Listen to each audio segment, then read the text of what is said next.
Yep.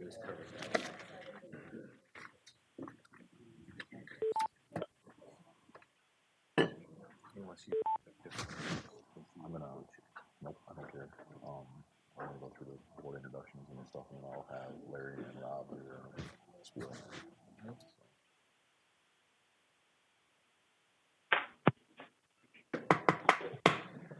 Okay, we'll call the May meeting of the 2017 Isicsb board to order.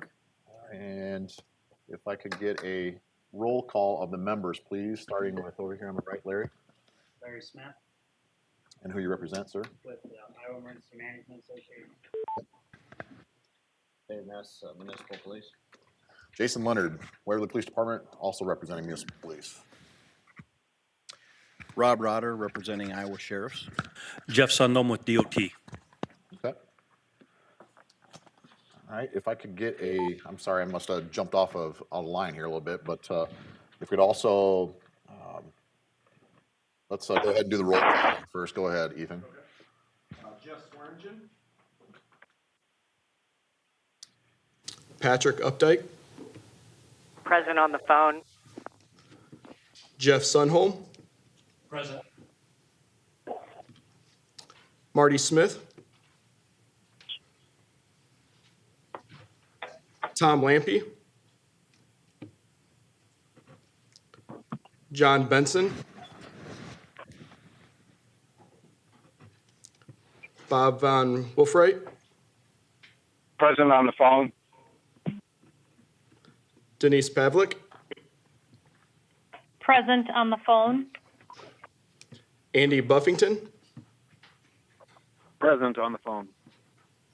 Ellen Hagan. Present on the phone. Deb Krebel. David Ness. Here. Jason Leonard. Here. Rob Rotter. Here. Mike Casper. Carol Lund Smith. Larry Smith. Here. Linda Fredrickson. Present on the phone. Kelly Grosskirth.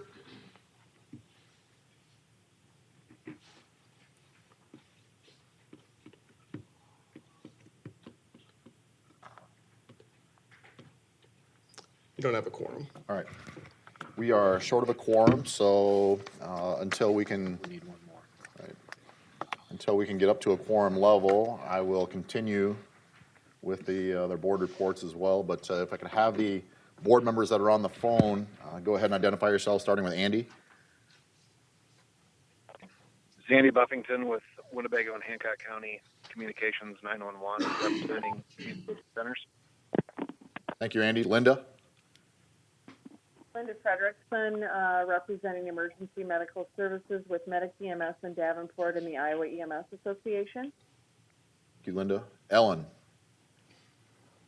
Ellen Hagan, Jewel Fire and Rescue, representing volunteer firefighters. Thank you, Ellen. Denise. Denise Pavlik, Scott Emergency Communications Center, representing communication centers. Thank you. Patrick. Patrick Updike, Iowa Department of Corrections. Thanks, Pat. Bob. Bob Von Wolfrat, State CIO. Thank you, sir. Is there any other board members that jumped on the phone late? Yes, this is Kelly, member at large. Thank you, Kelly.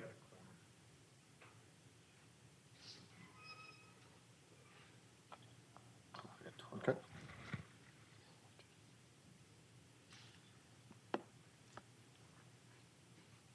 Are we still short?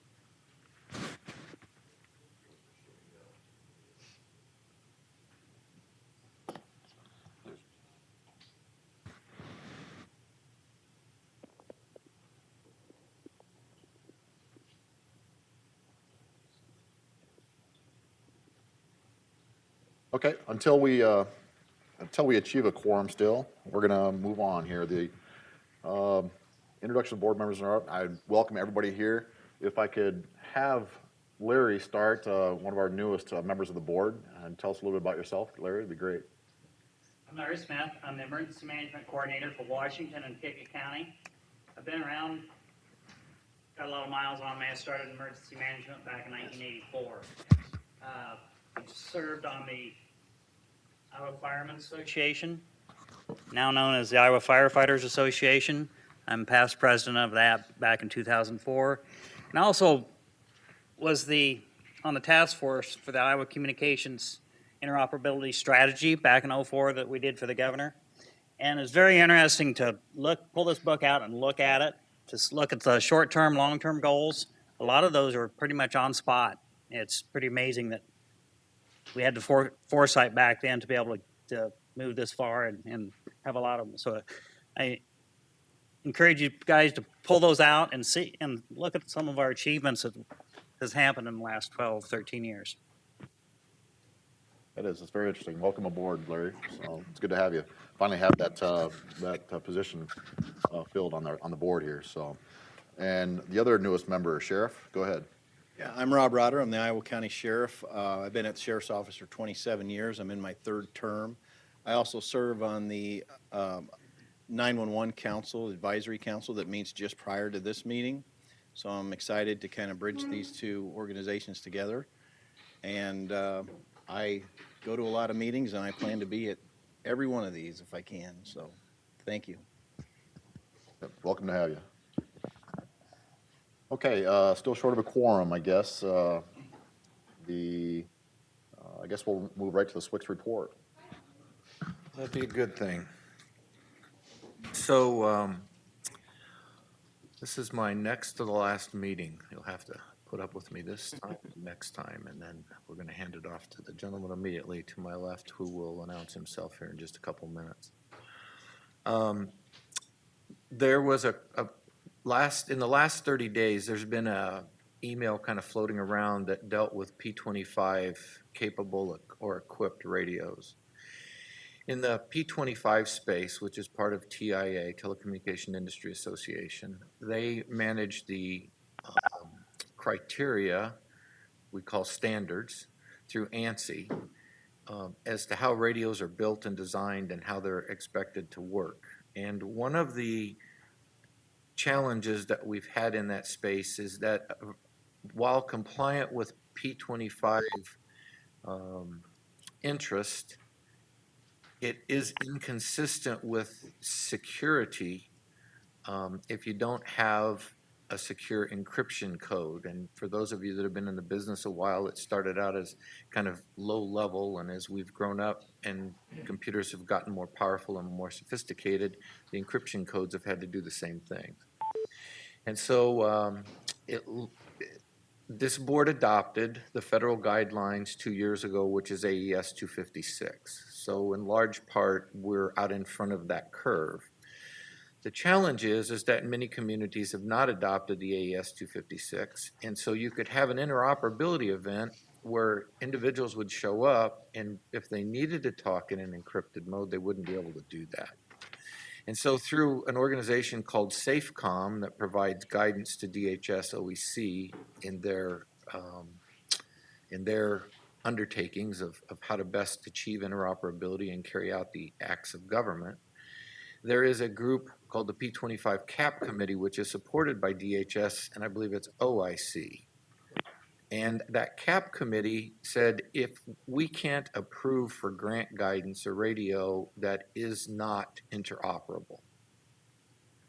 And so if you go to the SafeCom webpage or you go to the DHS OEC website and you click on acceptable radio equipment, it's a really, really short list, and much of it's old radio equipment, and you go, how can this be?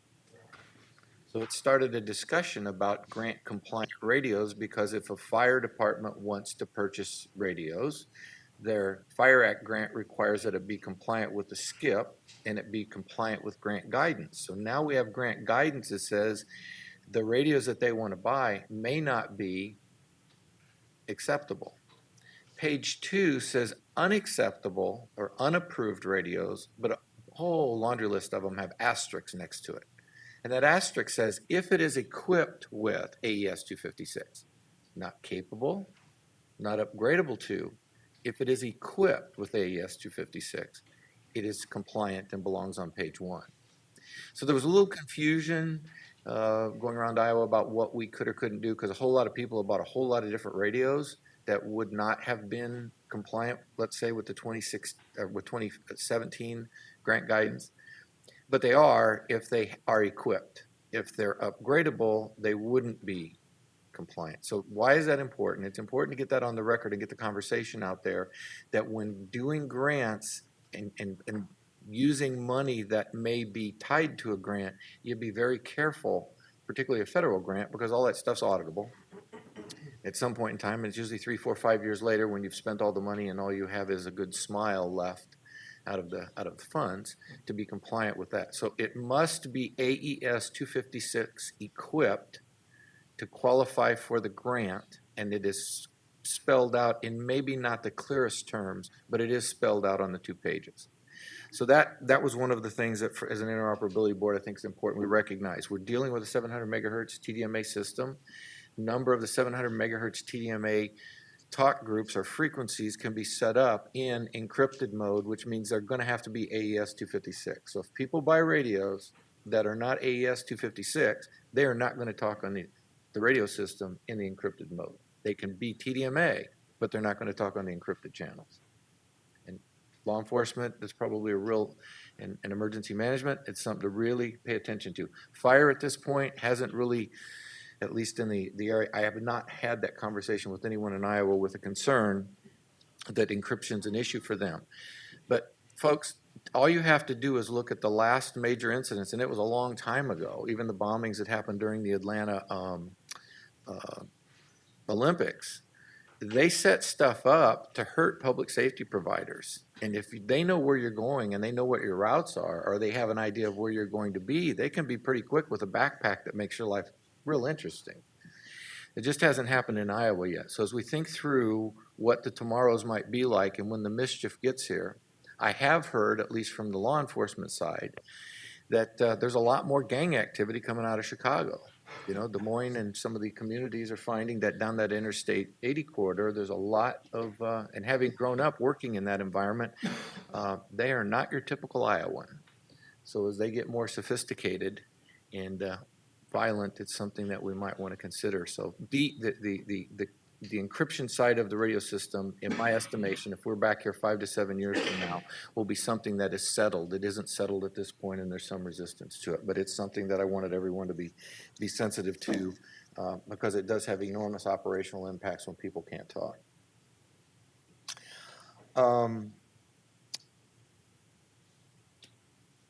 I'm going to skip over a couple things because they'll be covered in other places. I want to take a minute and talk about the SCIP update. One of the things that I took on and was requested and warmly embraced was a new strategic plan before I left, so that when we were able to select, and now we have Chris, he has a roadmap about what the next 3 to 5 years would look like. If you choose to deviate from it, that's fine, but at least there'll be a 3 to 5 year roadmap about what the expectations are. So every day he comes to work, every time you guys meet, there should be an idea of what the updates are. In a perfect world, we'd have a dashboard that goes on the website. In a perfect world, each of the committees would have 3 goals. The committees would work on those goals and they would update them here at the board meeting. The board meeting would last no longer than an hour, and all of those things would be updated and happen. It's probably going to be a while before that happens, but we're moving along in that direction. I am proud of the fact that when I first got here, the first board meeting I attended was 4.5 hours long. It ended somewhere close to 3 o'clock. We haven't had one of those that's gone past 12:30 in quite some time, and I suspect today will be one that goes quite quickly. So the skip is, if you've got a calendar, June 28th, June 28th, June 28th. Is the date of the SCIP review. We have had 2 on-site meetings already, one on governance and one on technology. The folks from DHS are doing an enormously good job, a fantastic job of teasing out what it is that makes Iowa, Iowa, rather than Iowa some other state. And that's been the trouble with the SCIP, is it's been very vanilla. You could take the SCIP from Iowa, pull the name off of it, and put it in almost any other state. You go, oh yeah, that's the same, and it's not true. That's just not how it works. So we're getting down to those things that make the difference and help drive, I think, an emotional attachment from first the board, and secondly, my hope is from the 911 Council, and then also help drive clarity and objectivity about what we need out of FirstNet and what we need out of the radio system. So not that we're going to change scope, but so that we understand how to tease out those best practices. And that will be held at DMAC. I want to thank the staff at Ethan and the team there. They put together and got us, John Tell, got us a place to meet, got us set up. It's pretty nice headquarters. And most importantly, for those that are coming in, the parking is free and it's easy to get to, almost right off the interstate. So it's nice. It is in town, but it's easy to get to.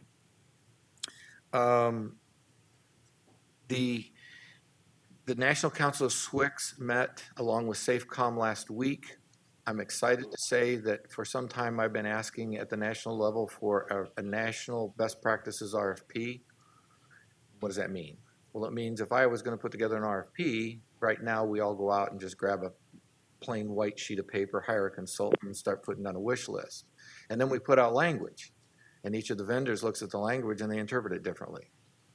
And we end up getting this argument for some time, and then you end up having people that are protesting because something didn't get done a particular way and could have been done a different way. And it's not vendor specific, all the vendors do it, it's just the way it is.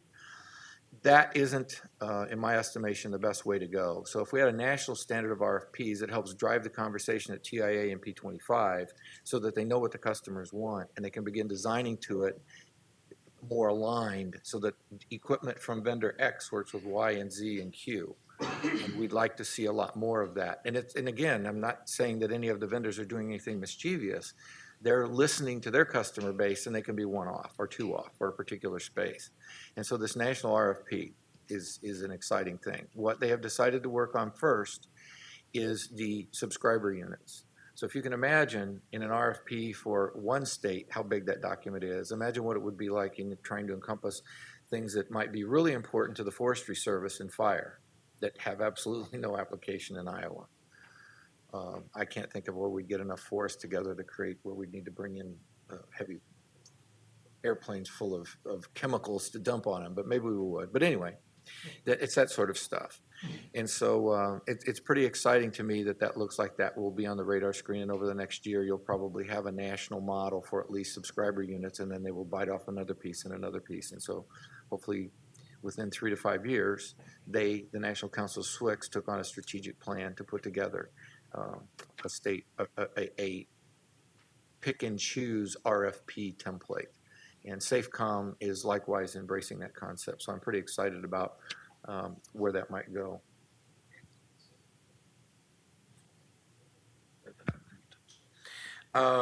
With that, I would like to take this opportunity to introduce to you your new SWCS. Chris Mayers joined us 4 days ago, 3 work days.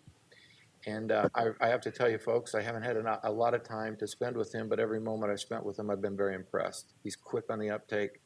He did a fantastic job in the interview. And I've just been impressed with how salient his questions are, and I'm really looking forward to it. My relief factor has gone way up over the transition and what the board will have to look forward with Chris. And so with that, I'm going to turn it over to him to introduce himself. All right. Well, thank you, Craig. As he said before, my name is Chris Myers, and I am the new SWCS. I do want to clear one thing up before I get too far into my own history and my own background, is that I think we maybe had a miscommunication with the notes. The SCIP meeting is actually at Grandview, not DMAC. Right. So it's at the Student Center. And it's, again, same thing applies. It's real easy to find. There's a cafeteria there. If it goes long, we need to grab some food. There's a little convenience store. If you get thirsty, everything's there that you would want to indoor meetings like that. With that being said, I want to thank everybody for the opportunity to be here. Jason, Craig, Tom, and Ellen on the interview committee. That was a fairly rigorous and intense process, but I'm glad it went as smoothly as it did. And I'm just really happy to be here at this point. Craig, you were awesome the next day on a follow-up interview that Friday, and that really cleared up a lot of questions that I had.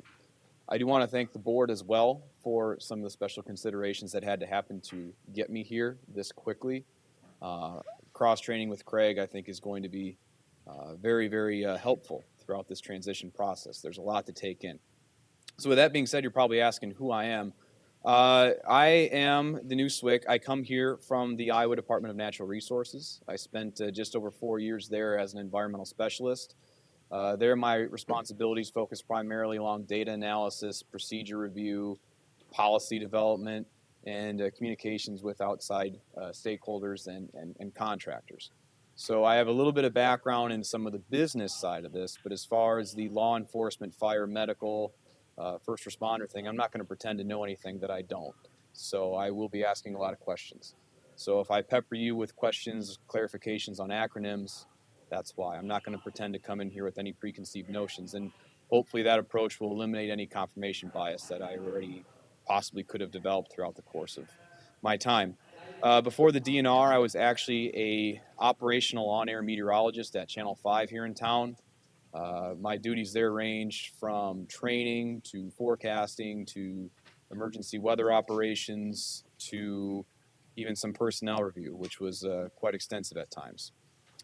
One other person I need to thank is my very supportive wife, Ashley. She's been very tolerant of the transitional process, especially throughout the background check and everything we've had to do to get our house in order to sell so that we can accommodate my time requirements on this job more effectively going forward. I do have a lot to learn, but for those of you that don't know me, I am relentless when it tries to learn something new. And I really, really want to make the most of my time with Craig over the next 7 or 8 weeks. And I have great respect for what public safety does, public service, and I think this is a great opportunity to give back. I have some family ties with various police departments across the state, and a lot of friends that I grew up with have done volunteer fighting and emergency medical items. I do have a 4-week plan to try to come through this as quickly as possible, and first is to decipher the alphabet soup. There are a lot of acronyms in this field, and figuring those things out, what they mean, will help me ask better questions. And one thing I'm going to do is seek continual feedback from the board, from Craig, and from Tom, who's obviously not here right now, but he knows my approach to this. So by the time we're through week 4, I hope that I have my head wrapped around at least most of the basics and some of the more advanced things, and be ready to take ownership and then fine-tune things for my last 3 weeks with Craig. So aside from all that, if you have any questions, you can flag me down after the meeting is over with, but I will turn the floor back to you, Craig. Okay, well, thank you, Craig, and thank you, Chris. Welcome aboard. If anybody has any questions, obviously, or anybody wants to address Chris, obviously, now's the time to do so. You have multiple people and multiple disciplines and stuff to talk to to find out those questions and from a different flavor, so to speak, if you need to. We've got a good, diverse group here. So anyway, welcome aboard. I believe now we should go back and say if there's any other board members that are on the phone. Could you identify yourselves, please? John Benson's here. Thank you, John. I believe that gives us a quorum. So, got it? Okay. All right. With that being said, could I go back to item number 5 with the approval of today's agenda, please? Can I hear a motion for that? Yes. Okay. Second. Second. Okay. Got a first and second. Any remarks, comments, concerns on that and discussion? Hearing none, all those in favor of approving the agenda, signify by saying aye. Aye. Aye. Aye. Okay. Opposed, same sign.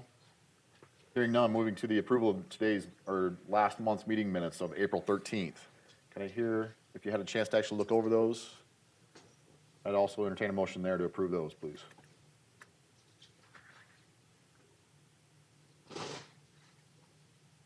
Andy Buffington will make that motion. Andy Buffington, I heard you on the phone with the approval. The second came from Frederickson. Linda. Thank you. Linda. Okay. All right. No other discussion on those. Okay. Hearing none. All those in favor of it signify by saying aye. Aye. Aye. All All those opposed, same sign. Motion carried. Meetings. Larry Smith need to abstain. Okay, Larry Smith abstaining. Okay. Motion passes.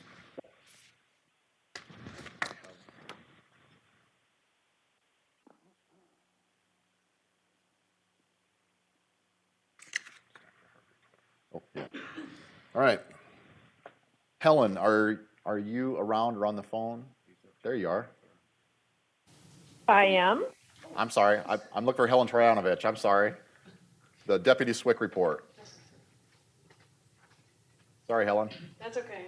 Ellen and Helen, that it wasn't the first time we did that, and it won't be the last, so. Okay. Thank you, Vice Chair Leonard. I have the Deputy SWIC and the RIC reports for this month for you. And for the Deputy SWIC report, I have some Isicsb website updates I'd like to point out to the board and to our guests. We these are things now, both Sean and I, and also there's also additional administrators to the website, but mainly Sean and I make some updates. So we'll sometimes report things that just he does or just I do. So these are things that I've done under the direction of Chair Lampy. I did some updates to the Isix statewide radio system map, and that would show the current RF coverage and the work being done on the sites by Motorola. And this was following a presentation that Melvin Mercado made. I believe that was the March presentation. And I'm working with project manager Rodriguez on keeping that up to date so that you'll always see, or the board could always go, or the public could go, it's a public website, could go to the Isix radio system map and see where we're at in the process of building the tower sites, what county we're in. So it's county by county, one of the maps that Sean originally built. And on that is a link to the RF coverage map. That's a PDF map that Melvin had on that presentation. So in doing that, I also looked at, under our reports tab, there's a reports section on our website. I noted that the Motorola project update presentations weren't up to date, so I got those from Motorola and I updated those and make sure that when we do get a presentation at the board meeting that I update those, and so those are up to date now as well. So any board members that want to go get a copy of Motorola's presentations that he does publicly here at the board meeting can get those from the website under the reports tab. So those are both up to date, and we'll be keeping those updated as we go along. Any questions on that item? Okay. I wanted to let the board know that I have been, I am a member of several organizations, as is Craig. The SWIC's office participates in the PSCR, NIPSTIC, SAFECOM, TIA, and other acronyms that we'll be sure to let Chris know about if he doesn't already. And the International Public Safety Association has been, it's an international organization of multidisciplinary that I've been involved with since mid-2016. And they do education. I'd say their main focus is education, but they're starting to branch out more technically, which is making me very happy, of course. And I've recently been, they have a rigid application process for their committee and for their committees. And it's something that I found really interesting. Their process is, it's almost like applying for a position. It's almost like applying for a job, actually, applying for committee membership there. And then you have to agree to a certain behavior. So if you're going to miss a meeting, you have to notify the chair ahead of time. There's a certain type of expectation they have for how you participate in their committees. And I really enjoyed seeing their process. I thought it was interesting learning their process and how they do things. But I was, so I went through their application process, and I'm now a member of their Emerging Technologies Committee, which, I had to apply for through some flaming hoops. But one of the item of note is, we had to identify, what we'd been on committees of before. And one thing I've noted is that Iowa, through SWC's engagement with TIA and PSCR and committees, Iowa's name is getting known as a technology leader in public safety, not only nationally but internationally. And I really think that that's important as a state, for us to get that reputation, and that's because of the board. And because of the board encouraging that and encouraging that technical advancement and being part of emerging technologies in Iowa with FirstNet coming, and the fact that we're doing a P25 TDMA Phase 2 system, really it's, I really think it's incredible, and you should be proud of what we're doing here. And it's not that many states that are getting as far as we're getting internationally in the technologies. So I just wanted to let you know that. RIC reports are as follows. Regions 1, 2, 3, and 5, the RIC leaders continue to show up very strong. So we had a strategy meeting in the beginning of the year. And since then, we've seen 1, 2, 3, and 5. The RIC leaders continue to show up strong. They have regular meetings, planning, coordination with Isicsb support staff for the outreach materials that they need. And they're sharing stakeholder feedback so we can make improvements to our newsletter, make improvements to the outreach meetings that we do in person, and our summits and our website. And when regional stakeholders notice that we've made these changes and at their suggestion and that we implement them quickly, this builds trust and we see the relationships get better. So that feedback loop has been good. We've seen additional positive momentum with new ideas from Outreach Chair Hagan,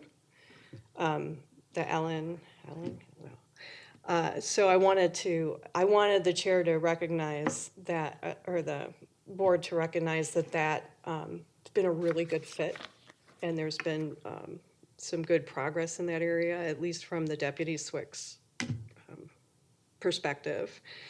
So I wanted to wish congratulations to Regions 1, 2, 3, and 5 for their excellent efforts and their increased success this calendar year. And thanks to Chair Hagan and Sean Wagner, John Tell Harris, and everyone who works behind the scenes for that great, Q1 start of this year. We do have a resignation to report in Region 6. Eric Dow has been single-handedly manning the ship as, the vice chair of Region 6, and he resigned from his role, which leaves vacancies in both leadership roles, in both the chair and vice chair of Region 6. Eric's encouraged our team to solicit votes in the upcoming Region 6 outreach meeting, which is May 17th at Hawkeye Community College in Waterloo. And he did, Eric contributed his ideas at the beginning of the user group committee.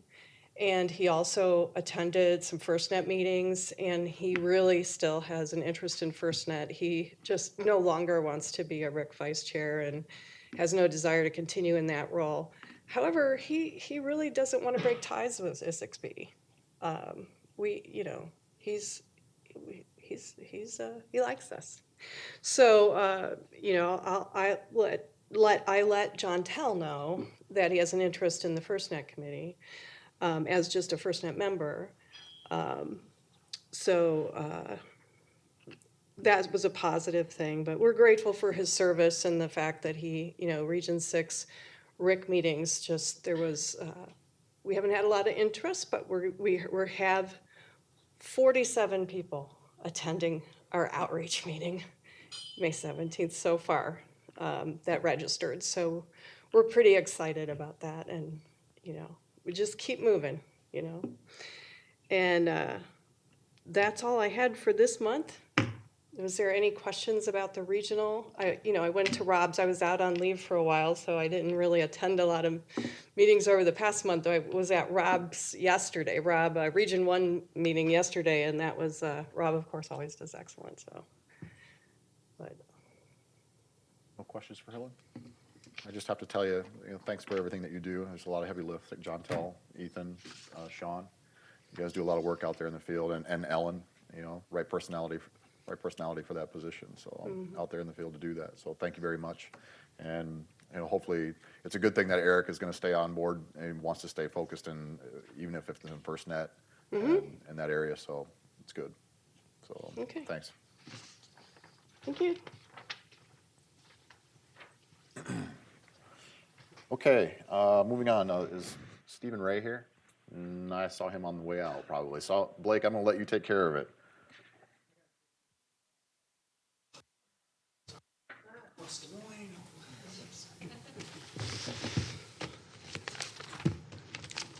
All right, I have a number of documents here to talk about and pass out. Some of you already experienced it during the 911 Council meeting, but here we go.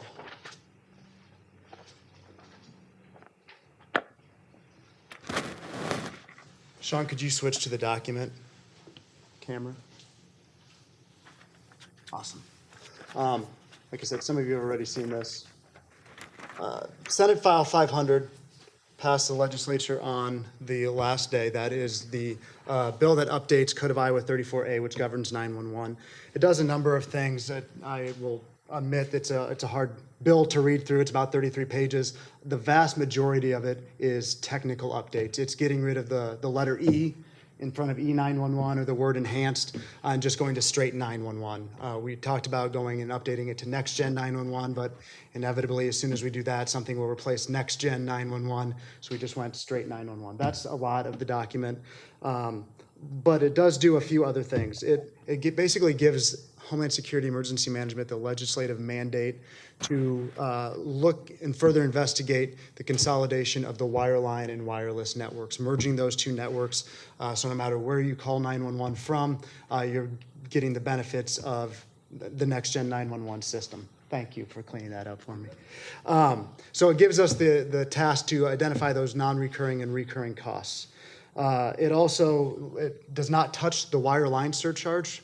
That relationship does not change. That still goes directly to local PSAPs. It reinstates GIS grants, and it strikes the virtual grants out of the consolidation grant that we had last year. So it is physical consolidation only. And I do want to stress that that is not being mandated by anyone. That is, if two PSAPs want to consolidate, it is literally the physical closing of doors, but that's a local decision to make. There's some money available should that decision be made at the local level. What it also does, then anything, it has that grant fund has a cap of $7 million on it. We don't anticipate spending $7 million on physical consolidation grants, again, with that max being $200,000. Anything left from that $7 million gets passed through to the PSAPs as a lump sum equally. So divide whatever is left by 113, that's the amount that goes to the PSAPs as basically the carryover then. What that does is leaves $9 million of carryover at the state level to do the startup for the merging of the networks and the shared services environment that we are legislatively now mandated to further investigate. So that is what I'm going to show next.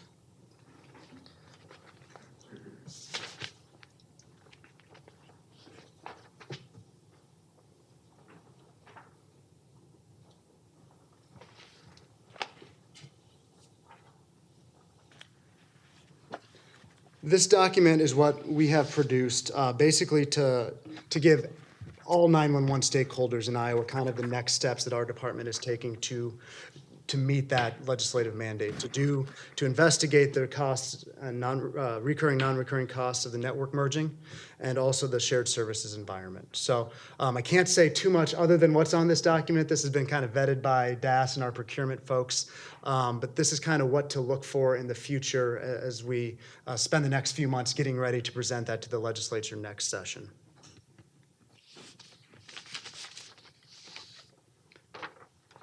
And then finally,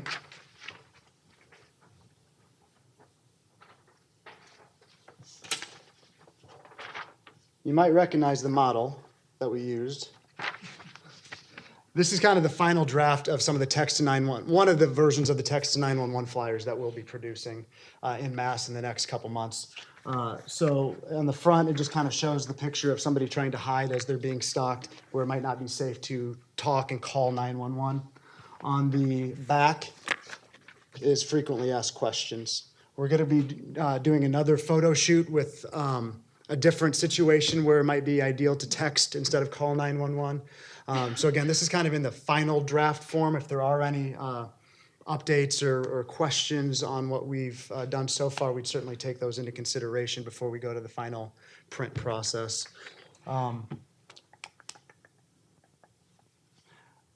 We are kind of looking at maybe doing that more in the June timeframe at this point. I talked about having these ready to go in May. I think that's a little in advance of where we're at with the text to 911 rollout. So we probably won't be printing or publicizing these until about the June timeframe. And this is the print part of the equation. The other part is we are still engaged with Learfield. The state of Iowa has a standing contract with Learfield Communications to do radio PSAs on text to 911 as well. Right now, there are 33 PSAPs in Iowa that receive text to 911, and we've set a deadline for June 30th with the vendors to try to get the entire state. My fingers are crossed that we still do that. We might have to start scheduling 2, 3, 4 conversions a day to make that deadline at this point.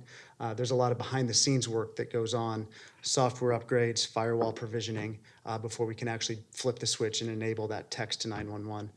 Those in the 911 community are fairly well aware of the process that's required to make that happen. So it's a little bit slower than we anticipated, even since we've signed the contract with the vendors, but I'm hoping we still meet that June 30th deadline. Any questions? Blake, I have one. Yeah. Going back to the consolidation grant. So there's 2 physical offices or centers that are closing, and obviously both of them would probably have expenditures on both sides. Yep. So when you're talking about the $200,000, is that for just that one project for both of them, or are both? It would be 2 separate grants, but both would be able to present their costs as a project. So both entities would be eligible for the $200,000. Okay. And again, I should clarify that does come with an equal local match. So it's up to $200,000 depending on overall costs. The other thing that I do need to mention is we scheduled 2 webinars, May 18th in the afternoon and May 23rd in the morning, to kind of go over with all the stakeholders, vendors, PSAPs, 911 Council, Interop Board, if you're interested, to talk about the upcoming changes. So talk about legislation, but also talk about the grant process, talk about what, as much as we can, about the consolidation efforts and that process. So that registration link has gone out. If you haven't gotten it and you're interested, let me know. You do have to register before those webinars, and we will record it and put it on our website if you can't attend. Any other questions? Thank you. Those registration links and stuff, they're going to go out to all your points of contact in the counties? Correct. Yep, okay. They should have it already. Okay. Thanks, Blake. Chair Buffington, are you on the phone still? Yes, I am. Go ahead with the UGC report, sir. All right, thank you. Well, first of all, let me apologize. I'm at a conference in Okoboji and sitting in a parking lot right now. So if you hear a strange noise, there's a gentleman mowing right next to the parking lot. So I apologize for that in advance. Well, okay, the user group committee had another great turnout for our meeting. Some of the points that need to be noted here. Specifically, right now we have 2 applications pending across the state for Isicsb access. I just kind of went over with the UGC exactly how that's going to go before the UGC received them, reviewed them, and recommended to the full board. Now what we're doing is that as I receive the applications, what they're going to do is that they're going to go to an applicant review panel for a deeper dig, as Craig would say, and they're going to get into more of the technical aspects of what the applicant intends to do immediately as well as in the future. And then it would go to the UGC for a discussion or explanation, and then on to the full board, depending on the action of the UGC. We also talked again about the approved device list. Our group has we'd sent some information over to technology to Chair Updike and asked them to develop these minimum standards. Patrick was on call.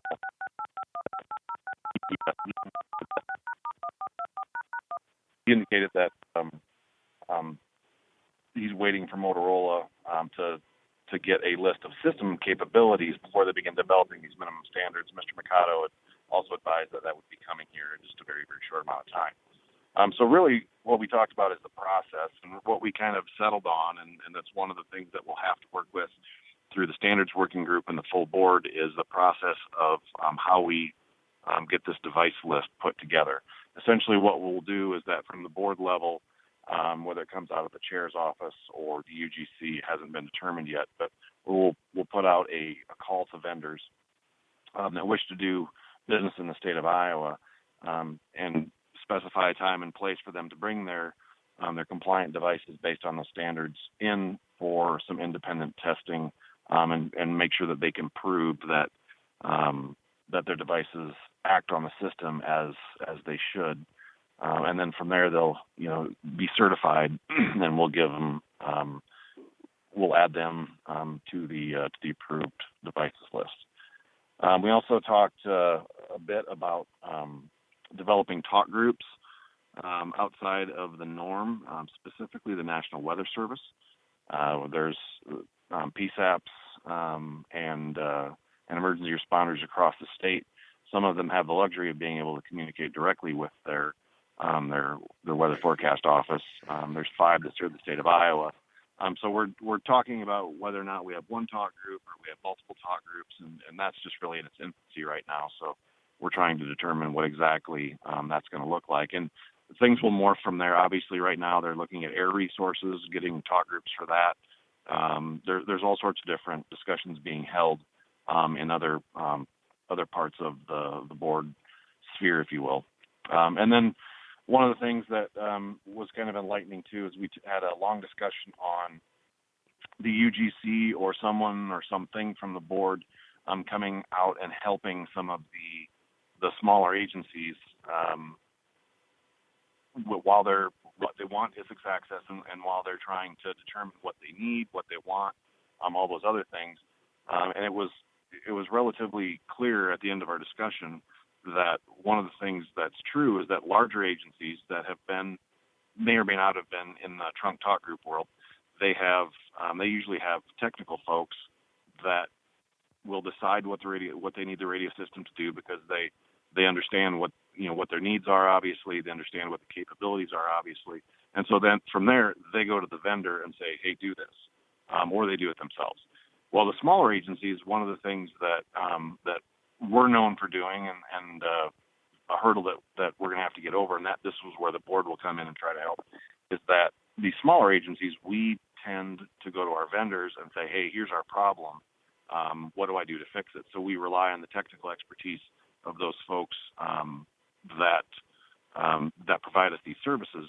But then again, it's at our expense. So in order to try to be a better servant to those local users that want to try to get on our groups, that we maybe provide some sort of technical expertise. And that might just be something as trying to develop talk groups and all the other bells and whistles that are just really foreign to somebody that's been in a VHF or UHF environment for so long.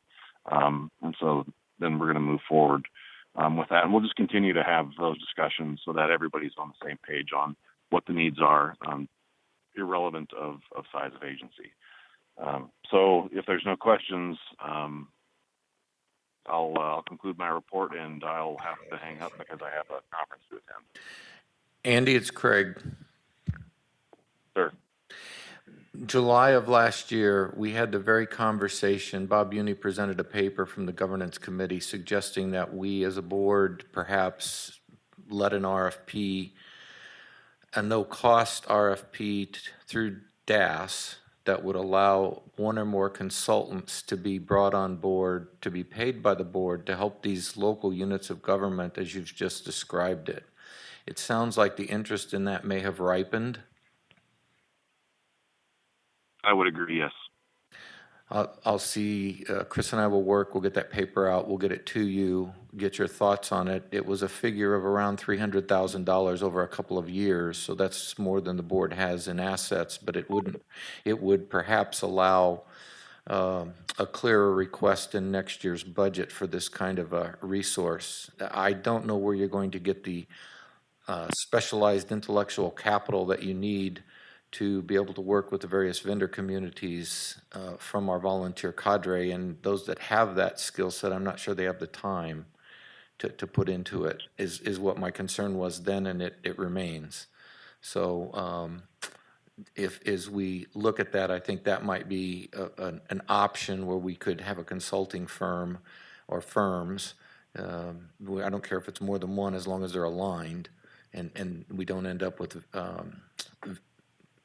consultant mischief, so to speak. So I'll get that paper to you and go over that with Chris so that as we look forward, we can see about that. I think it might be ripe for governance again. I'll see if I can get it to John Benson too. All right, thank you. And I think we have some time. I don't believe this is an urgent need right now, but it's something that from the UGC I want to keep on the table because the questions are going to come up. The frustrations are going to come up with people that are unfamiliar with what their needs. They understand what their needs are, but trying to equate that from a legacy system into a trunk world isn't that difficult, but it can be intimidating and potentially frustrating. I just want to try to overcome that as much as we can from a local perspective. That's a good point. The challenge, if you remember back in July, was a question of how much of that was related to interoperability and how much of that was related to operability and what the board's role was in each of those two. So I think we have to get clarification from the board's perspective that there will be at least some level of bleed over anytime you go from interoperability to operability and how we manage that in a way that is acceptable to the group. Agreed. Thank you. All right, if there's no other questions for Andy. Craig, I've got a question about that financial assistance. For instance, Washington County just hired a consultant to look at their whole operability system. Would they be possibly eligible to offset some of their local costs with this funding stream you talk about? That's a good question. Thank you for asking that for clarification. The intent of the document that I prepared was not whether or not you should come to the statewide system. It answered the questions of, I am coming to the statewide system, what do I need? You've asked a different question. The question is, should I come to the statewide system? You probably need your own consultant and your own needs assessment for that. Once you have made a determination that, yes, I am coming to the statewide system, no questions asked, then how you go about fitting into that process is the answer. And that's where the consultant would serve that role. In other words, the SWIC has limited time, and there is some level of concern with what the vendor might suggest. Not that I'm not saying they do anything illegal, immoral, or unethical. I'm saying that there's just a healthy question, just like the state questions the federal government and local units of government question state government. So there's a healthy question goes on, and that's where that consultant, and it would be a member of the board if we could, they're an extension of the board by contract, to help that local unit of government make sure they're asking the right questions, understand what the consequences of the answers to those questions are, both short-term and long-term. And not the least insignificant of those is encryption. Should we do it, yes or no? If we do it, what's it look like? How do we manage it? The keys, there's just a lot of stuff that people moving from VHF, analog, conventional, have got to get their head around in a trunk system. It's not bad, it's just different, and it brings a lot of other value added, but that's that sort of how do we do it and what would the migration path look like and about how much could we budget each year and things like that. It's those kinds of questions as opposed to whether or not we should. Now, Larry, I'm not saying that we couldn't get into that space that you've just described, but it was not part of the paper. That was not part of the question of the paper. The question was, if they have decided to come on, what would that look like and how would they get help to make sure that they weren't making choices that then later there was regret or upset that the board had misled them in some way. And that would raise the question of whether you're coming onto the state system or onto another system. It's still interoperability out there. So if you're going to similar systems, that debate is a very valid debate to have as well. For instance, Rob, you could say, you know, for going with your network that you guys are going to go on, you know, is there some financial help or interoperability? Okay. I'm not trying to dictate the conversation. I'm just saying what the paper was written for and the conversation that went on last July. Okay. Thank you. Good discussion. Anything else for Mr. Buffington? All right. Finance, Kelly, go ahead. The Finance Committee met last Tuesday via phone conference, and we did recommend that the board approve the financial reports as well as the travel request. Those financial reports show that the state appropriation, the money we have available to the board at this time as of April 30th is $179,712.86. There is good news. We are going to have an allocation for next year, and that will be at the amount we have been receiving, $154,661. And the grant, in April we spent $45,252.94. 80% of that was paid for by the grant and 20% by the state. And the amount remaining in our grant is $566,222.98. And that concludes my report. Thank you, Kelly. Kelly? Questions for Kelly? Craig, I want to, it should probably be widely known that you made some recommendations to make some changes to the skip, and I incorporated those in the Excel spreadsheet. We reviewed those. Chris and I reviewed those with DHS representatives yesterday, and they hadn't seen anything quite like that with regard to an accountability from a budget perspective as we look at the action plans in it, and you may have come up with something that will be integrated across all of the skips going forward if it's adopted that way. But what she did is she encouraged us to take a look at how we're spending the money and tie it to the project in both a budgeted, expended, and obligated amount. And so as we move money around, you can see that where your money is going and is it going on your highest priority. So while that's a boring aspect of it, it's just there's a lot of grant dollars moving around, and it was a good find. So I wanted you to know, and I wanted the group to know that you had made a big difference on that. So thank you. Thank you. Kelly, I heard you say that your committee report and stuff moved or was going to. They approved the travel requests that were presented to you? Is that correct? Yes, they recommend that the board does approve those travel requests. Okay, so They would be valuable. Okay, so is that a motion for those two travel requests for the SWIC travel to the National SWIC Conference and the LEIM Conference That SWIC? is, Craig, correct me, but I think that is how we have been approving those when they are in time for us at the board meeting. Yes, and the first one, the SWIC conference was last week, and Chris wasn't on board yet, so that particular cost isn't necessary. But the LEIM conference is upcoming, and that would be appropriate. So yes, we would need a resolution, a second, and passing by the board. And for those of you that don't. Go ahead, Kelly. I said I would make that motion. Okay. I have a motion on the floor. Do I hear a second to approve the LEIM conference travel? Question first, with Andy dropping off the call, do we still have a quorum? That's true. Is Andy, are you still on there?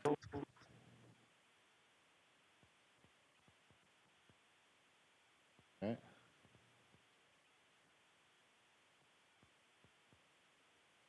Okay. Let's do I have you have a valid question? Do I have a second? Do I have a second for the motion?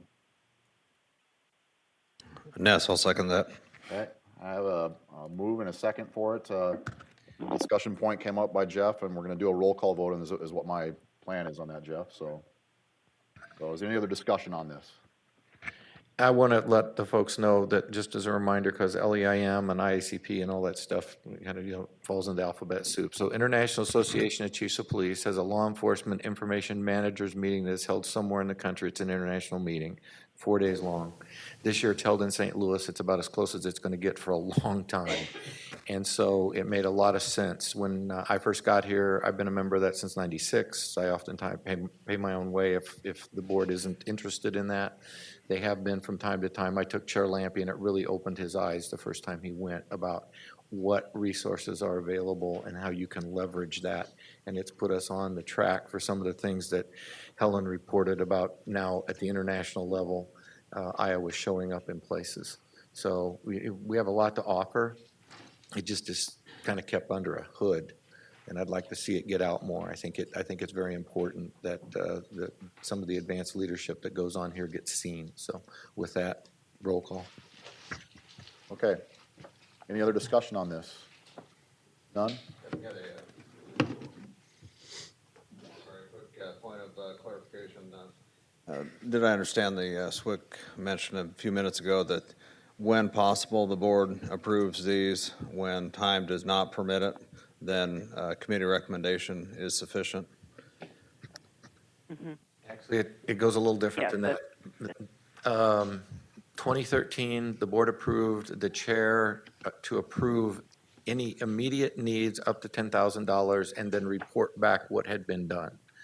We would have been okay in this instance because obviously we're way under $10,000, but the chair prefers that we get it in front, and then at least he has an understanding of what the board's thoughts were. So there was general discussion about this that wasn't passed at that meeting, 2 meetings ago when I first brought it up. But it was understood that if Chris came on, so it was all about getting through the hoops of government to get Chris where he needed to be, and we couldn't get that done in time. So that's why that one didn't. But you will see it again if you follow it, that the chair has up to $10,000 in approval authority that the board gave him, or the position, gave the position back then. Thank you for asking. Thank you. Okay. Thank you for that. Thank you for that discussion. Go ahead with your roll call, please. All right. Jeff Swearingen. Patrick Updike. No. Jeff Sunholm. Approve. Marty Smith. Tom Lampy. John Benson. Aye. Bob Von Wolfright. Aye. Denise Pavlik. Aye. Andy Buffington. Ellen Hagan. Deb Krebel. David Ness. Aye. Jason Leonard. Aye. Rob Rotter. Aye. Mike Casper. Carol Lund Smith. Larry Smith. Aye. Linda Frederickson. Aye. Kelly Grosskirth. Aye. Pass. Okay, we have enough ayes. Do we have a quorum of voting members? That was the question. Yep, at 12. Okay. We needed 14, correct? 13. 13. Okay. Okay. So we had 12 ayes and Yes. 1 nay. Yep. Okay. I Or no, appreciate it. you have 12 total, so 11 ayes. 11 ayes. Yep. One nay. Thank you. Okay, motion passes. Thank you, Kelly. Thank you. Chair Benson, if you're still on the line, I'm sure you are, go ahead with your committee report, please. All right, real briefly, Governance Committee in the last month had their conference call, conducted a couple of different points of business. First being reviewing the standards documents that Tracy has put forth, providing feedback to her on those. Then also reviewing and participating in the SWOT analysis in support of the SCIP update. Myself, Dave Ness participated in that, and then we fed that information back to the committee as a whole and provided further information back to the FEMA OEC folks that are doing the SCIP update. And then participated in the governance, myself and Vice Chair Ness participated in the governance SCIP workshop, which was, I don't know, what day was that?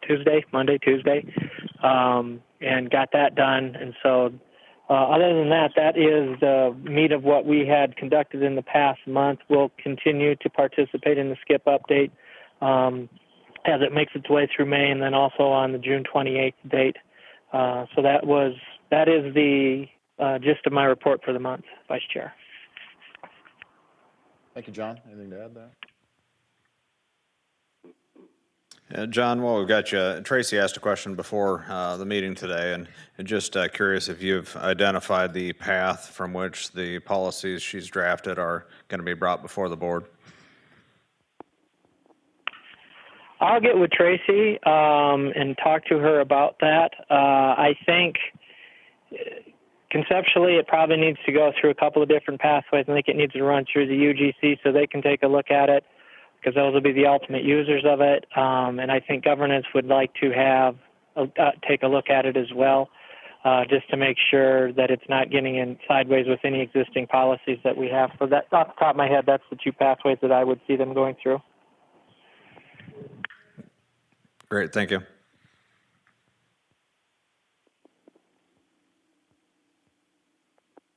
Okay. Thanks, John. I see that the the next item on the agenda is Operations Committee, and neither Deb nor Marty are available, so we'll skip over that and move right to Outreach. Chair Hagan.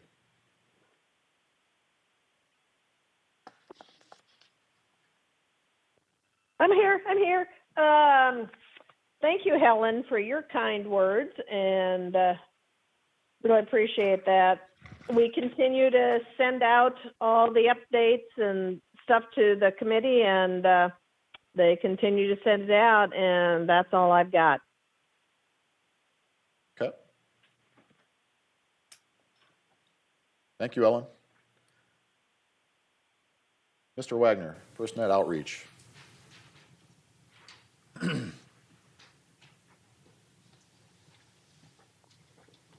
Thank you, sir. So I'm going to start out with our RIC Metro Outreach. May 17th, RIC 6, or Region 6. We have a minimum of 40. We have at least 47 right now. There may be more. We've been in flux with opening registration to accommodate, which is really great because this is one of the most populated regions in the state, and we've been trying to really make sure that we aggressively work with them for outreach. And maybe possibly, if possible, during this, we might be able to help identify someone who might be willing to step up to be a RIC chair or vice chair. That's some side hopes of mine while I'm there. I may try and see if I can drum up some interest. June 7th, we'll be in Region 2, which is Mason City. We already have 30 registrants, and that will complete all 6 of the region's Metro Outreach. That's not to say that we wouldn't do more if we were asked to, but we will have accomplished our goal that I set that we would be done in the first part of June. So, and as always, attendance by board members is appreciated. Larry was at the last one, I know, and we had a lot of good conversation, I believe. A lot of things were brought up, A lot of concerns were addressed. The WISE video will be done this month. I'm finalizing the touches on that. Then it will go to Chair Lampy for final approval, and we'll kind of post that up. The telecommunicator video, still working on that. I don't want to let my telecommunicators down and dispatchers. It's just, I've been swamped. So I will have that done no matter what my contract term is. It will be done before I leave. That I'll guarantee. The Isicsb joining forms. Chair Lampy and I have been talking about how to make this process streamlined. So I've started working through a form process as well as with Swick Allen, as well as with Motorola to make sure that I gather all the information so that no matter what, all the information is being gathered for a better decision and for them to be better consulted when they say, yes, we want to join.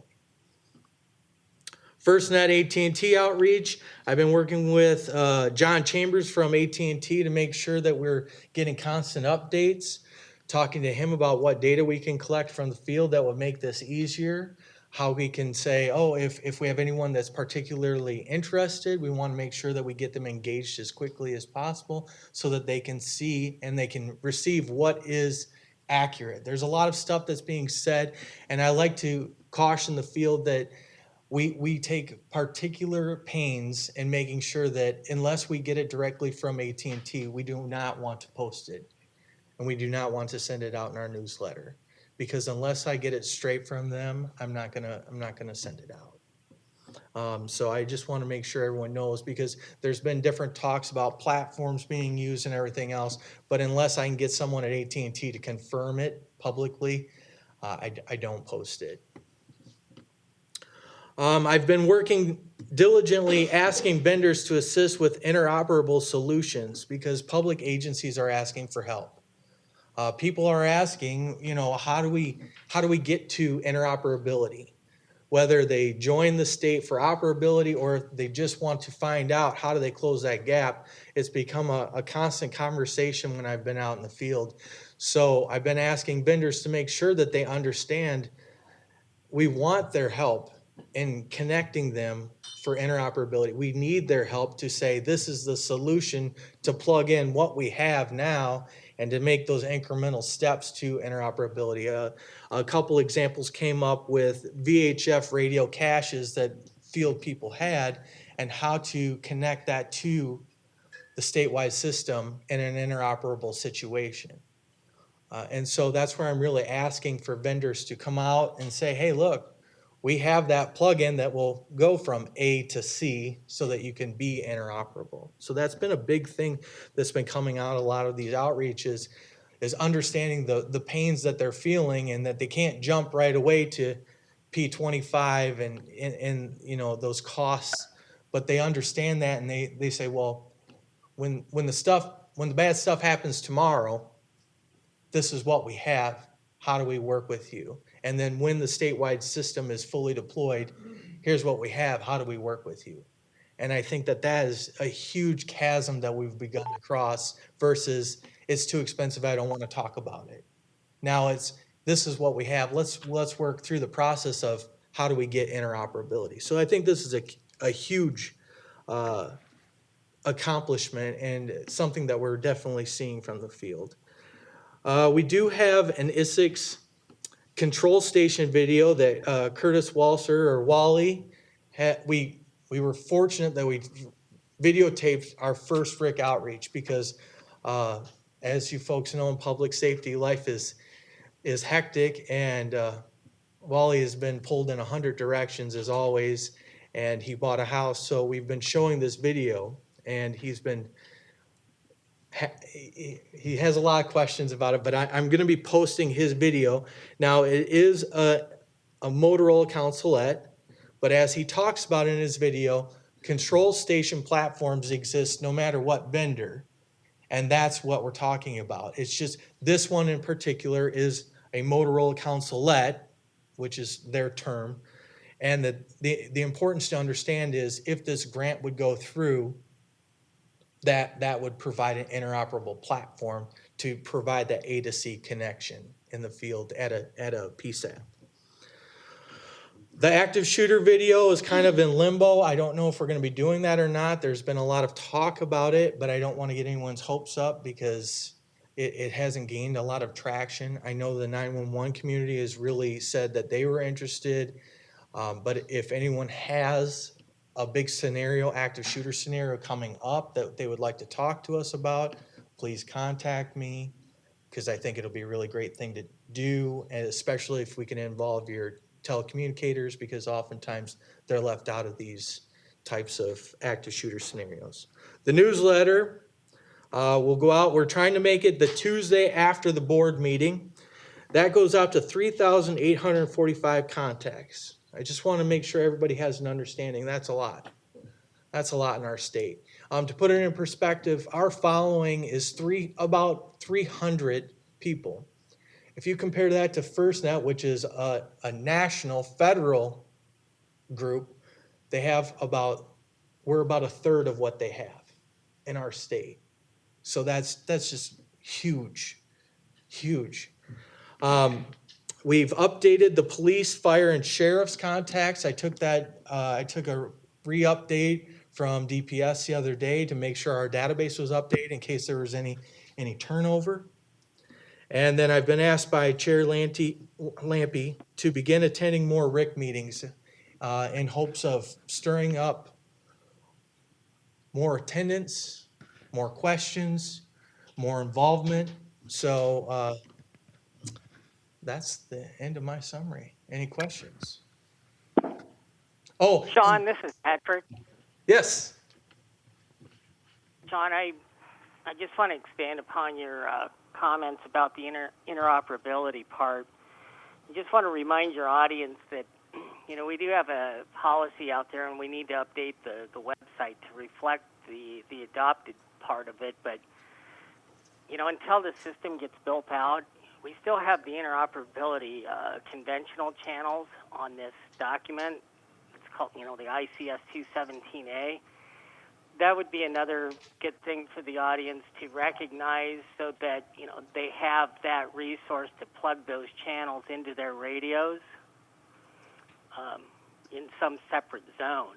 So, that needs to be considered as well. Thank you, Patrick. I'll make sure to make a note of that also on the newsletter for consideration. Sean, Yes, sir. To double back to the active shooter video and how you have a question on if you would be able to even get material for it. One question I have for you is whether or not you've considered contacting the local sheriff's offices to see if they're conducting any ALICE training over the next couple of weeks.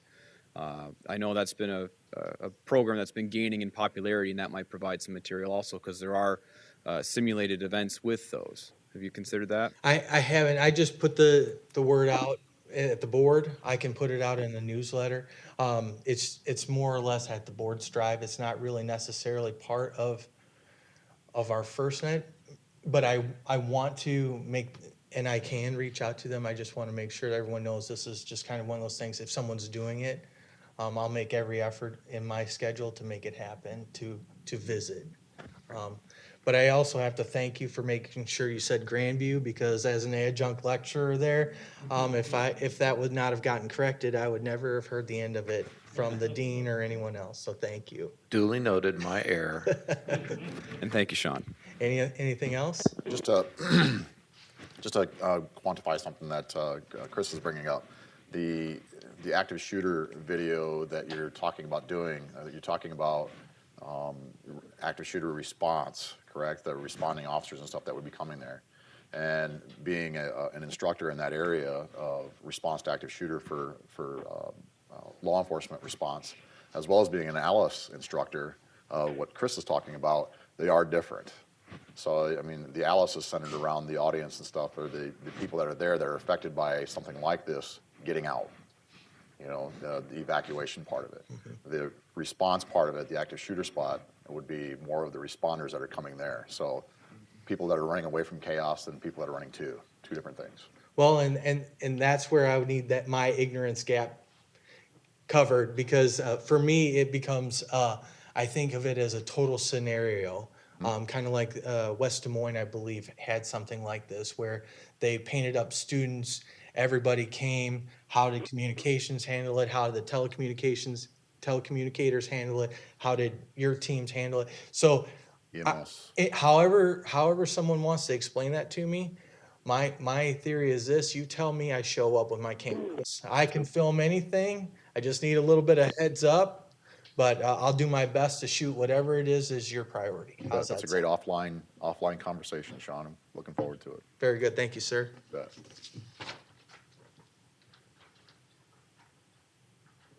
Thanks, Sean. No other questions for Sean, obviously, since he's walking away. So he's not giving anybody else any chance to ask him a question.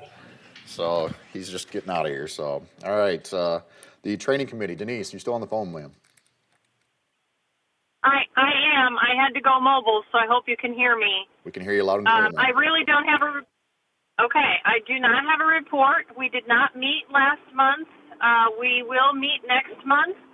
And what I plan to do is share what we've done so far with the SCIP, with the training committee, and get their input. And then we have a few other things on our agenda that we're going to discuss, so I'm sure I will have a very good report next month. Very well. Thank you, Denise. Moving on. Patrick, you have the floor with the technology committee. Yeah, first off, I wanted to address the comments made by Andy Buffington about the minimum system requirements. I got an email this morning from Mr. Mercado. We should have that information by the end of the day tomorrow. As soon as I get it, I'll go ahead and push that out to everybody that needs it. So just an FYI there. The Technology Committee met on the 27th of April and the 2nd of May. One of the first things that came up was we invited Bob from Shelby County because there was some questions about P25 control stations. And it's like everything else. It's like trying to dump water on a table and hope that it stays in one area and it kind of fans out all over the place. And so the more we talked about this control station thing, we found out that we've got licensing discussions or topics to consider. Who will be responsible for that license? Will that entity operate under their own license, or will they operate under a state license? And that's also somewhat dependent upon how high that antenna goes. So I've done a little bit of research. I did dig up some documentation that I pushed out to the technology members as well as the chair, vice chair, and some others that was an FCC document that is an agreement. So waiting to see what the overall opinion of that is. The next thing that came up, Craig Allen sent us some sample documents of a Federal Interoperability Channel MOU. We did discuss this documentation. There was a sample document from Wyoming that laid out frequencies. And really what this is a memorandum of understanding that says that your state can operate on federal interop channels by signing an agreement and following their terms. The overall attitude of the technology committee was that, yeah, we can vet this thing out and provide the technical part of it, but is it something that the Isicsb board wants to deal with operationally? And so we pushed that information back to Craig Allen so that the operations people could take a look at this and, come up with some idea or plan to move forward with that. The last topic is the encryption standards. We talked about this quite a bit. We really kind of came to the conclusion that we wanted to maybe possibly model this after the Isicsb MC12B, where you have somewhat of a generic policy/procedure type statement, and then you connect an associated document with that lays out all of your slots, technical information for the encryption side of it. So one of the things that I did was, with Rob Dennert's help, I've kind of drafted a non-disclosure agreement, just as a something to consider as a part of the security side of it. I sent that out to him to have him review that, and I'll work more with him on that, Rob Dennert, that is. And the other thing I'm working on is getting the technical side of this documentation drafted up that includes all of the statewide interop talk groups, and I have more information to gather, but this document will have all of the talk groups, slot information, et cetera, et cetera. And that's all I have for this session. Thanks. Thank you for your work, Patrick. Okay. Chantel. FirstNet Broadband Subcommittee. Good morning. Morning. I'm just presenting the report on behalf of Chair Lombard. Our FirstNet Broadband Committee met at the beginning of May 2nd, and majority of the discussion of this meeting was centered around the findings of the FirstNet opt-in, opt-out task force. And the task force was organized to go out and do research and evaluate the option of opting out of FirstNet, and just to see if that option is viable for Iowa, and just to determine whether or not the state could maintain and build the network. The task force went out and they did research and they did some evaluation and just pulled from several different researches, put together a great report. That report is currently being reviewed by Chair Lampe and Chair Lombard, but I'm hoping to be able to provide that to the board here soon once they finish reviewing that. The state plan guidance package from FirstNet has been distributed to each of the states in preparation for the release of the draft state plans, which is expected sometime this summer. The guidance package includes information on the regional timelines, information about accessing that portal to review the state plan when that time comes, use of the portal comment feature to submit recommendations for that state plan, and also just a high-level checklist to prepare for the state plan review process. So the packages are being reviewed again by Chair Lampe and by Chair Lombard, and the committee should be reviewing those as well in the next meeting.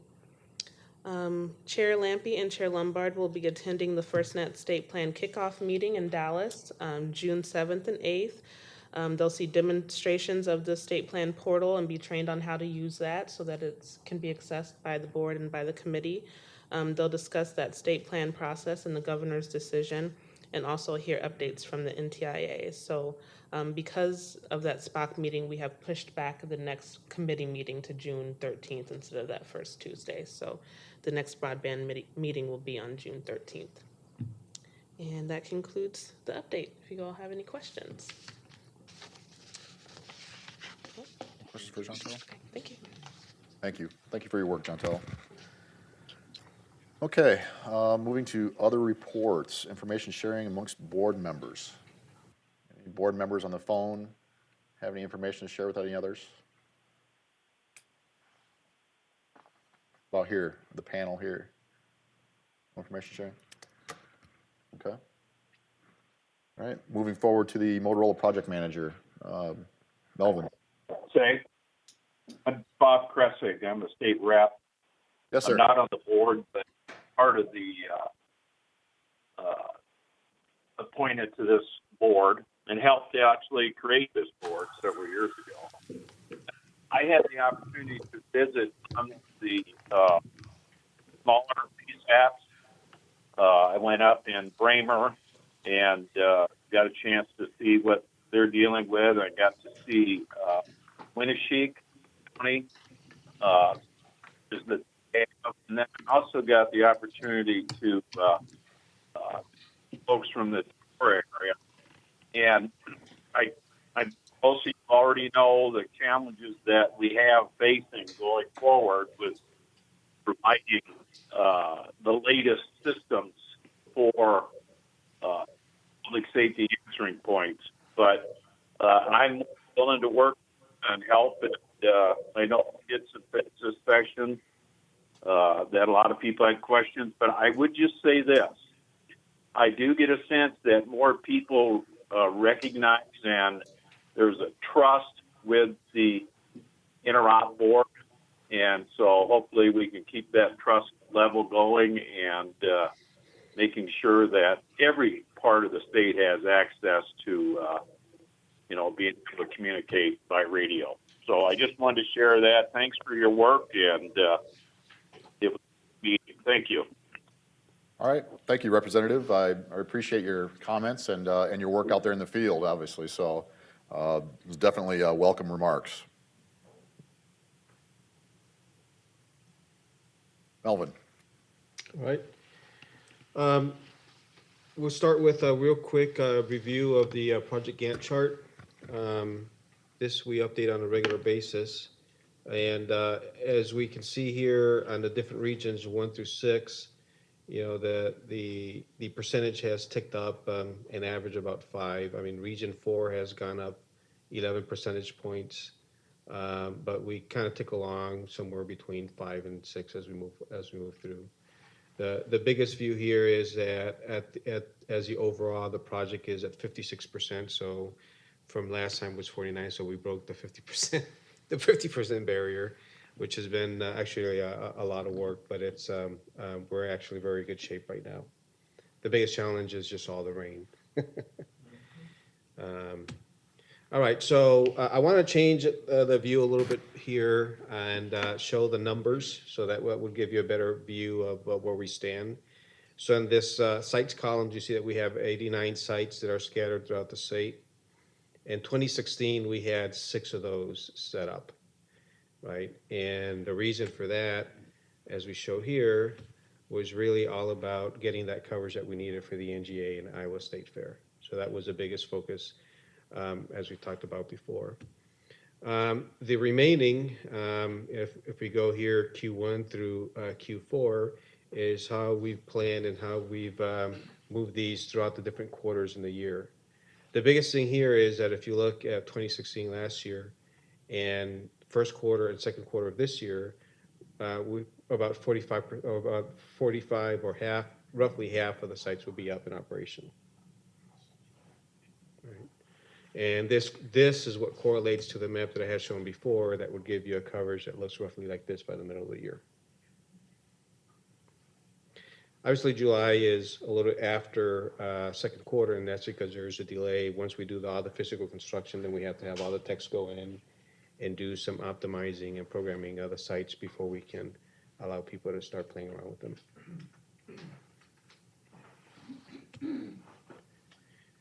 Then basically the other half, it's almost a 50-50 split, 45 and 44, but the second half of the year is where we have the remaining 44 sites up and operational so that we can have the map that looks like this. So we're still on track. We have challenges, and I think we'll have challenges all the way to the last day, but we're still moving forward, and we're getting creative with how to bypass some of these challenges. So we've moved some things, and we've expedited some others so that we can stay on track and getting this up and operational by the end of the year.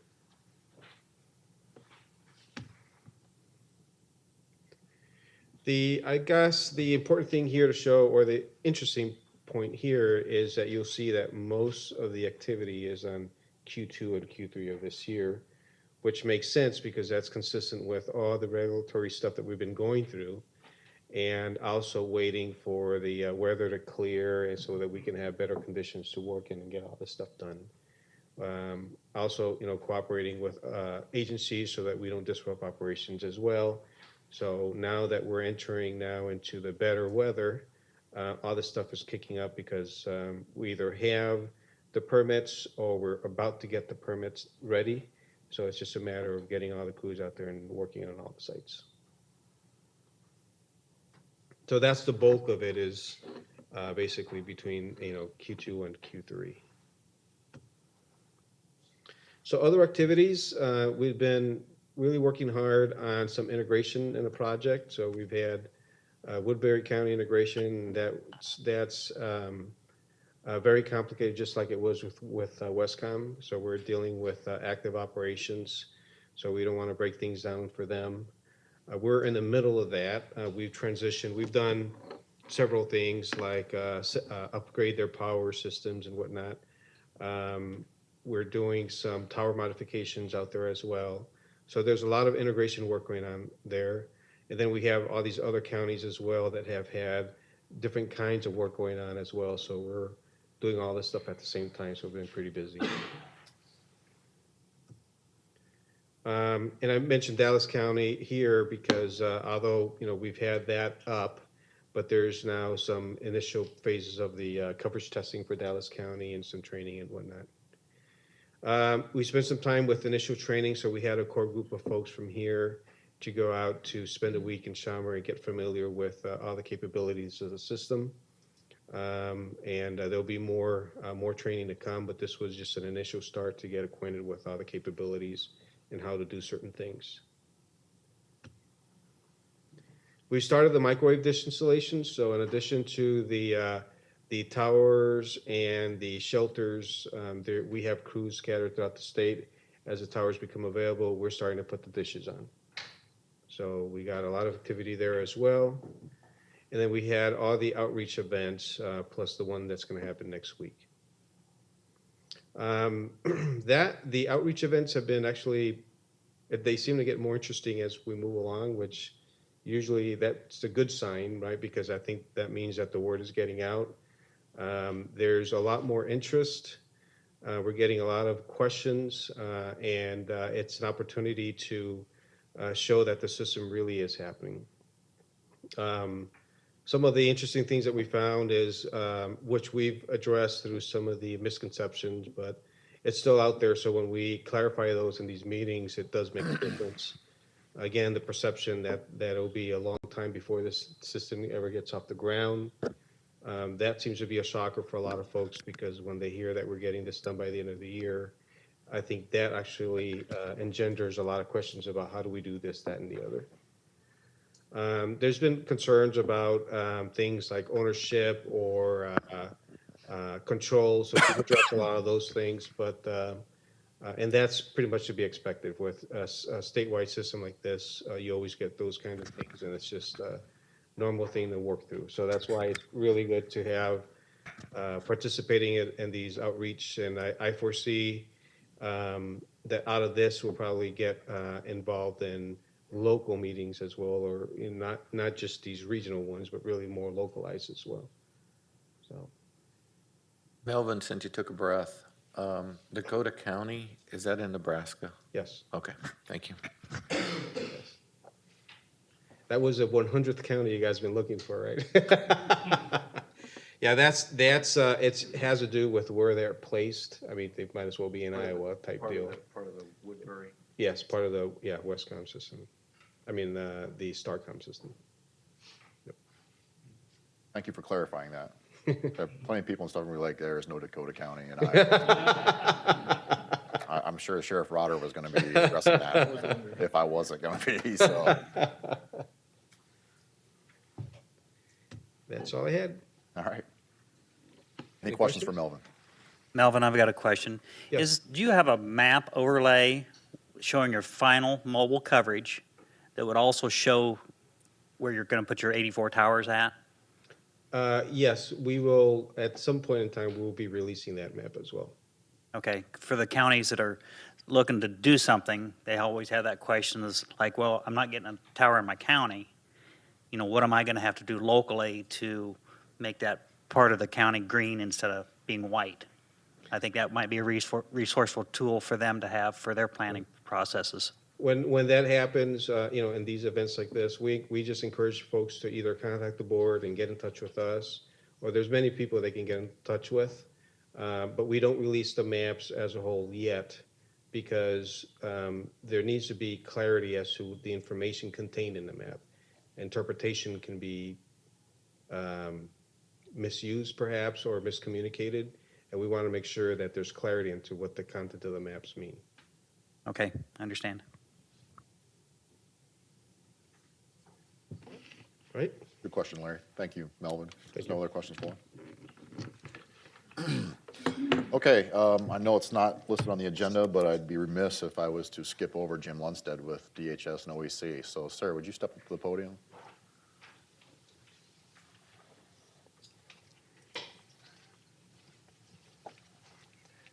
Thank you, Chair Leonard. I had a couple of notes that I wanted to share with the board, and in case somebody watched me back there, I was sharing a legislative audit, post-audit performance report delivered to the Kansas SIEC yesterday by the Kansas Auditor's Office. The CIO there chose to ask the legislative post-audit agency, do you have any guidance on what we should tell the governor about opting in? So they took a very layman's view and contacted a number of states and developed their own flow chart to show what opt-in, opt-out might be, and explored a few things that are interesting, but ended with a no decision. This is a public safety recommendation to the governor. So the CIO felt like that was very noteworthy. They had it read out at the SIEC meeting. I'll share that electronically with Chantel for your governance activities. It's just useful to know that we're all in the same boat. We all have the same questions. The context and nature are slightly different. And since I'm opening with FirstNet, let me share one other thought. Just yesterday morning in Kansas City, we talked about the nuance of a very large urban area. Kansas City has a regional 911 system where they actually own the selective routers. There are 44 PSAPs in 9 metropolitan counties, 5 in Missouri, 4 in Kansas, that actually own the infrastructure that feeds those 44 PSAPs. Over that has grown a regional radio system that is a P25 multi-site, multi-governance system that is actually co-owned by 2 anchor agencies, and there are a number of players involved. FirstNet comes along, the logic would be, how does the region use FirstNet? The initial word given to the states was that Missouri will make a decision and Kansas will make a decision, and depending on what side of the state line you're in, you will either be opted in or opt out. So I immediately thought of Omaha, Pottawatomie County, the Quad Cities. So we're all in this together. So keep sharing those kind of questions as you look forward, because we're all going to want them answered in a similar way. The question would be, well, Missouri has perhaps 30 counties where AT&T doesn't have coverage, so they go with solution A. Kansas with solution B.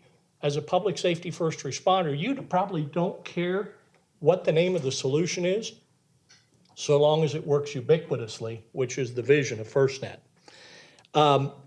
Do have a couple of notes, and if you'll forgive the old guy glasses, my iPad has been shrinking.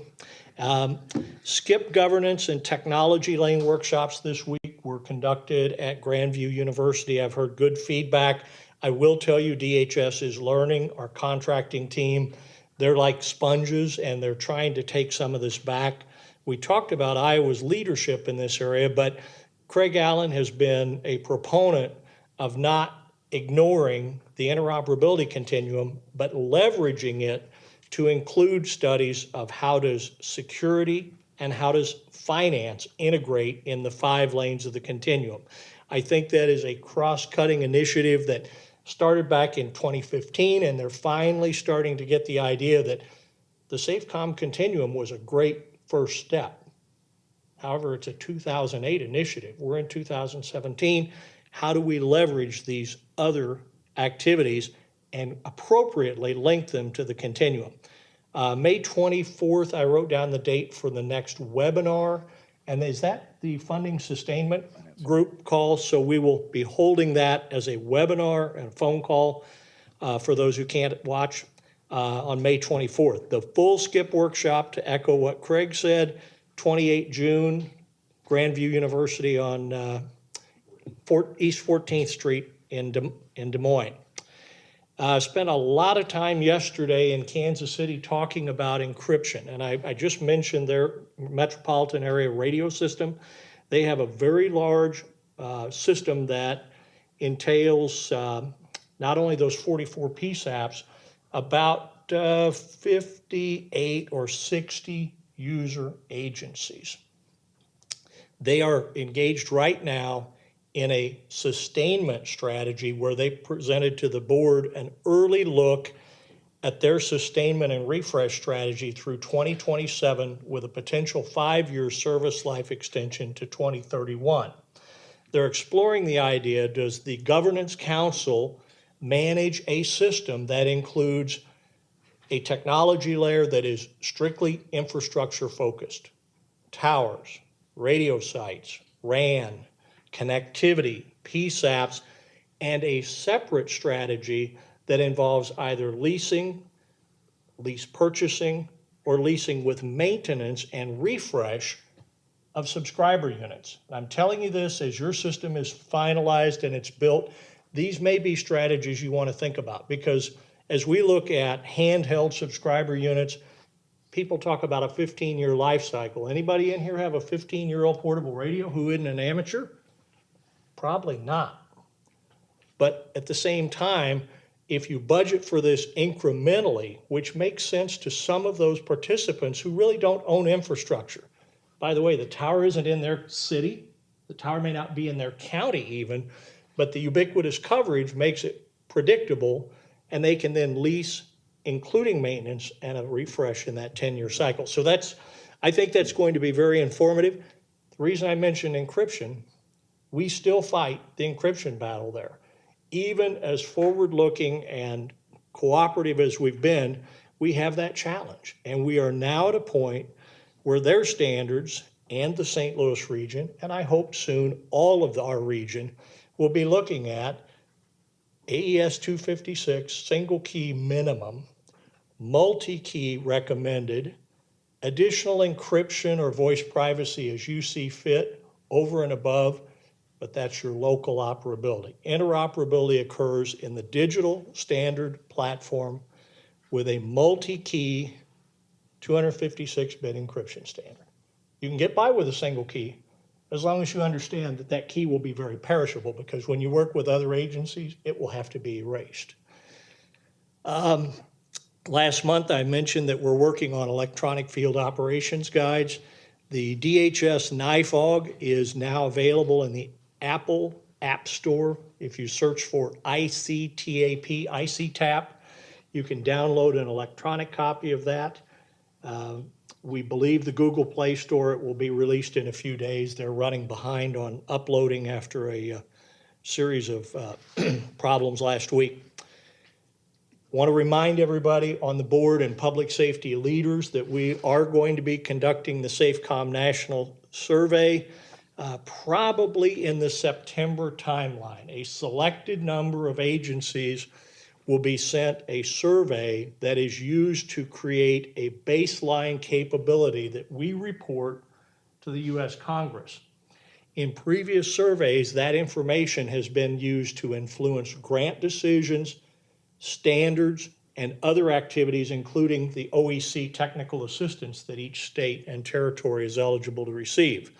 We're very hopeful that working with the SWCS and the territory leaders, that we'll get a good baseline. The problem is, if we only get responses from the major urban areas who can delegate this to their technologist and say, make this work, then we don't get a very robust and true picture. So reminder that it's coming. It's probably going to be September timeframe. We have the initial survey beta out to see what kind of responses we get, if we get a lot of skip questions and things like that coming along. I thought it might be useful to also mention that just in the last week, I've heard of 2 additional P25 Phase 2 communications networks being integrated into urban areas. Just yesterday, I heard a very lengthy discussion about how to do an overlay of a 7 and an 800 mixed mode environment being added in greater Kansas City. So you will have people you can ask. Your mileage may vary. How do we work with Phase 1 and Phase 2? This is the power of the SWCS and engaging with your other partners. Really interesting questions. This particular entity who is bringing that solution was a holdout and did not ever want in a trunked radio system. They operated a conventional series of repeaters in UHF, and over the last decade, they discovered their particular small community was an island. So, point is, keep your eye on the prize. At the recent SafeCom and NICSWC meetings, we had a very interesting presentation about how Harris County used their private LTE band class 14 broadband network in support of Super Bowl 51. Very, very interesting, and I certainly wish you would have been able to be there, Chris. The reason I'm going to highlight this is, one, it demonstrated that agencies who have not adopted ICS, and yes, Harris County is one of those, that certain large agencies don't believe in ICS. ICS still works by embedding the communications unit leader and the communications technician and the technical specialist who does that magic with the little broadband devices. We were able to take 108 different pieces and parts and come up with the ICS 217 and a plan that worked reasonably well. Here was the takeaway. Harris County has a tremendous video overlay where they could watch certain things. What did they see the public safety personnel doing? Walking around like this. Is that a concern? Where's your situational awareness? But boy, is this thing cool. It's got everything on it, including video feeds, chat, push to talk. But where are your eyes?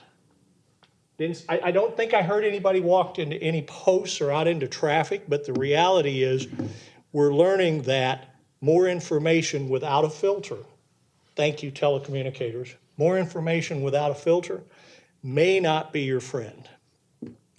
Finally, I want to conclude with two comments.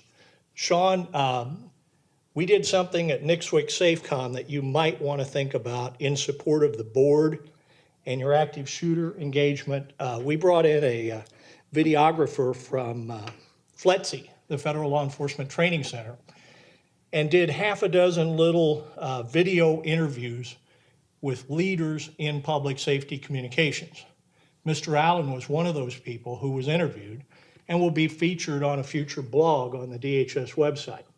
What we're trying to do is capture little snippets of how interoperability planning, and think of it in Iowa terms, how are we doing our business? What does Isicsb bring us? What do joint radio systems bring us? What are our challenges? We're sharing that in a short video clip, but Craig was selected as a leader and we wanted, I think your interview was over an hour, right? Yeah, it was a lot of questions. A lot of questions, but I talked to the videographer after the fact and he goes, wow, I've interviewed 3 people today who are nationwide leaders. You've been the beneficiary of somebody like that with Craig's participation here, and I certainly look forward to continuing that relationship with Mr. Myers. But having said that, Craig also received a award from DHS. Read it just very quickly. In behalf of Craig Allen, tireless support, the Department of Homeland Security Office of Emergency Communications on this 4th day of May 2017 recognizes his many years of service supporting communications interoperability in the public safety community. I've had the honor of knowing Craig since he worked at the Illinois State Police and I worked on the other side of the river. He and I have worked and disagreed on many things, but what I will tell you is his perseverance, his inquisitiveness, his engagement have been a real benefit to your state. And Chris, you have a big set of shoes to fill. Suck up as much of those relationship building skills as you can. I'll end with one thing that I just mentioned to the 911 board. I always like to leave you with the did you know thing. Just this week I was on a call where we were talking about current challenges in cybersecurity. And if you don't know it, it affects everybody, including big law enforcement agencies. I recently read an extract where a major city law enforcement data network was compromised by ransomware. How do you get ransomware? Somebody does something they shouldn't. It's a USB, it's a phishing attack, a spear phishing attack, a rogue link. In this particular report this week, there was a little summary that said in a series of spear phishing tests against government employees, and I'm talking federal, state, local, tribal, territorial, anybody that has a .gov domain, between 28 and 32% of employees will click on any link that's embedded in an email that looks legit. Please, there's no emergency in an email. It's an administrative message. Think, and if you want to use our terms, stop, think, connect, hover over that URL. We call that hover and cover. Look where it really takes you. There's some ugly stuff out there. We got to be smarter than the bad guys, and they have a lot more time to pick on us than we realize. Any questions for me? Thank you. Thank you, Jim. Okay, Swick Allen and CIO Von Wolfrat on the ISSI committee. We'll have a report for you next month. There's one more committee meeting at the national level through FPIC and others that will occur between now and our next meeting. Thus far, I haven't collected any information that would indicate that the ISSI switch is a better idea than I had suggested before. We've talked to more people down at the SAFECOM and National Council SWIC's meeting about just this topic, and it may be a technology that has a time, but it doesn't appear that that time is now. So we're still doing more research, one more meeting, and I'll have something for you next month. Okay.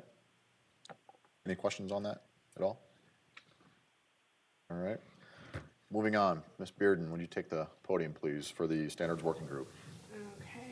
My update's pretty short. I did push out the standards to the committee members. Every standard does go to the user group committee and to the governance committee, and then they go out to the separate special committees that will be pertinent to that area of information. So that answers Board Member John Benson's question. I also pushed out the standards that I received the comments and feedback on that I was able to process to the board members. So the next determination is how we want to go about passing them. How much time do you want to have to go over them before we put them on the agenda? I'm trying to push out several more before the next board meeting. So if you could provide guidance for that so I can indicate that when I send them out, and so we can get it on the agenda for the next meeting. I know that they talked about setting priority levels. I also did that. So if anybody hadn't provided any feedback, the systems key was the only one that I had to push up to the priority level. That did go out to the board for their review. So if there's any other ones that you want to push to a higher priority level, please let me know. So committee, push those out to the committee members on your each individual's committees. Other than that, we are working on some of these others in terms of device encryption as well. So we'll work with the individual committee members on working and joining forces so we're working smarter, not harder. So any questions for me? Just a compliment. I've read through several of the policies. Very nice work by you and your team. Thank you. I have to jump on board with that. So you've done a lot of work in a lot of little time, really. So thank you very much. You're very welcome. Thank you. Okay. Under the new business, there is nothing listed. So hearing none, we'll move on to the public comment. We'll open the floor for public comment. Public comment from anybody on the phone?